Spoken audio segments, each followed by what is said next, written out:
Teks eksposisi Bahasa Indonesia kelas 8. Pengertian. Teks eksposisi adalah teks yang berisi pendapat atau argumen dari penulis tentang suatu topik. Teks ini bertujuan untuk menjelaskan, memberi informasi, dan menjelaskan sesuatu kepada pembaca dengan gaya penulisan yang singkat, padat, dan jelas. Kemudian, teks eksposisi memuat penilaian, dorongan, atau ajakan-ajakan tertentu kepada pembaca. Bentuk teks eksposisi terutama di dalam media massa dapat berupa esai, tajuk rencana atau editorial, ataupun tanggapan yang kritis. Selanjutnya unsur utama teks eksposisi. Yang pertama, gagasan.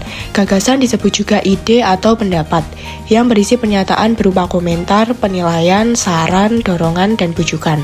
Yang kedua ada fakta. Fakta adalah keadaan, peristiwa, berupa kenyataan yang benar-benar ada atau terjadi. Fakta ini berfungsi memperkuat gagasan sehingga diharapkan lebih meyakinkan pembaca. Masuk ke slide selanjutnya yaitu pola-pola pengembangan teks eksposisi. Yang pertama ada pola umum khusus, yaitu ide pokok bagian teksnya ditempatkan pada awal paragraf yang kemudian dapat diikuti oleh ide-ide penjelas. Yang kedua yaitu pola khusus umum. Hal-hal yang bersifat khusus diikuti oleh uraian yang bersifat umum. Bagian terakhir dalam bagian teks ini berfungsi sebagai simpulan. Yang ketiga ada pola ilustrasi. Ilustrasi-ilustrasi tersebut berfungsi untuk membuktikan suatu paragraf. Yang keempat ada pola perbandingan. Untuk meyakinkan suatu pendapat seperti membandingkan benda-benda, keadaan yang ditentukan perbedaan atau kesamaannya. Kemudian jenis-jenis paragraf. Yang pertama yaitu paragraf deduktif. Paragraf ini adalah paragraf yang gagasan umumnya terletak di awal paragraf. Gagasan umum dinyatakan dalam kalimat pertama. Yang kedua ada paragraf induktif. Paragraf ini adalah paragraf yang gagasan utamanya terletak di akhir paragraf atau pada kalimat penutup paragraf. Yang ketiga yaitu paragraf campuran. Kalimat utamanya terletak pada kalimat pertama dan kalimat terakhir. Selanjutnya masuk ke struktur teks eksposisi. Yang pertama ada tesis. Tesis berisi pengenalan isu, masalah, atau pandangan penulis secara umum tentang topik yang akan dibahas. Yang kedua ada rangkaian argumen, berisi sejumlah pendapat atau argumen penulis, dan terdapat fakta yang memperkuat argumen penulis. Yang ketiga ada penegasan kembali, yaitu perumusan kembali secara ringkas yang sering disebut penutup atau kesimpulan. Baik, sekarang kita masuk ke kaidah kebahasaan teks eksposisi.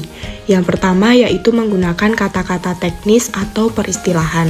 Contohnya yaitu penebangan liar, hutan lindung, dan hutan alam.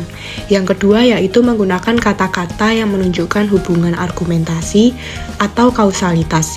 Contohnya yaitu jika, sebab, karena, akibatnya, dan oleh karena itu.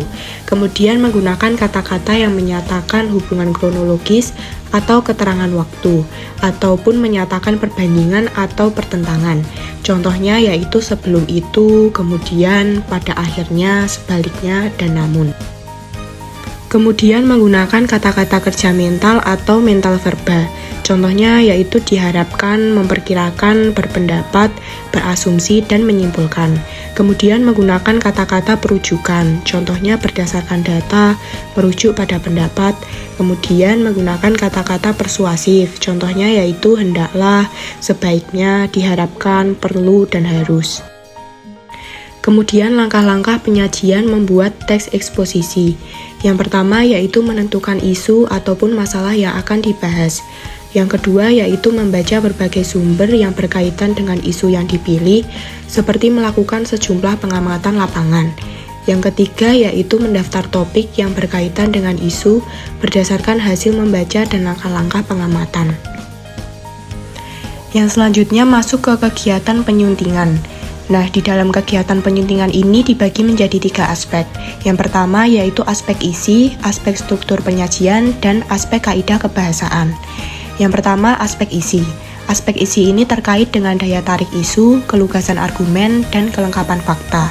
Yang kedua yaitu aspek struktur penyajian, terkait dengan kelengkapan dan ketepatan susunan antar bagian teks. Yang ketiga yaitu aspek kaidah kebahasaan, terkait dengan ketepatan penggunaan kata sesuai dengan karakteristik dari teks eksposisi.